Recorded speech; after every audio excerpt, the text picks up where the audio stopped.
Hello friends, welcome to our channel. Friends, आज आपण मान्य उच्च न्यायालयाचा मोठा निर्णय पाहणार आहोत. तो निर्णय म्हणजे व्यक्तीच्या मृत्यूनंतर संपत्तीवर पहिला अधिकार कोणाचा. तर याबद्दल मुंबई उच्च न्यायालयाचा नागपूर खंडपीठाचा हा निर्णय आहे.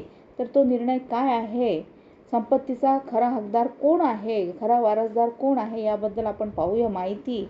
तर प्रकरण असे आहे की नागपुरातील दिवंगत गोपाळकृष्ण शिवहरे यांना लक्ष्मीकांत आणि श्रीराम ही दोन मुली आणि शैल व संतोष या लक्ष्मीकांत आणि श्रीराम हे दोन मुले आणि शैल व संतोष या दोन मुली होत्या. शैल यांनी लक्ष्मीकांत यांचा मुलगा अभिषेकला दत्तक घेतले होते. शैल महापालिकेच्या ग्रंथालय विभागात कर्मचारी होत्या. त्यांच्या मृत्यूनंतर अभिषेकने बँक खात्यामध्ये नॉमिनी असल्याने पैसे काढले, ज्याला इतर वारसदारांनी आव्हान दिले. आता नॉमिनीला खरंच हक्क असतो का, तर न्यायालयाने असेही नमूद केले की नॉमिनीला केवळ बँक खातेधारकाचे अधिकार मिळतात.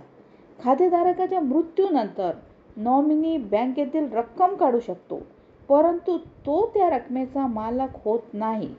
ही रक्कम वारसा हक्काने दिली जावी लागते.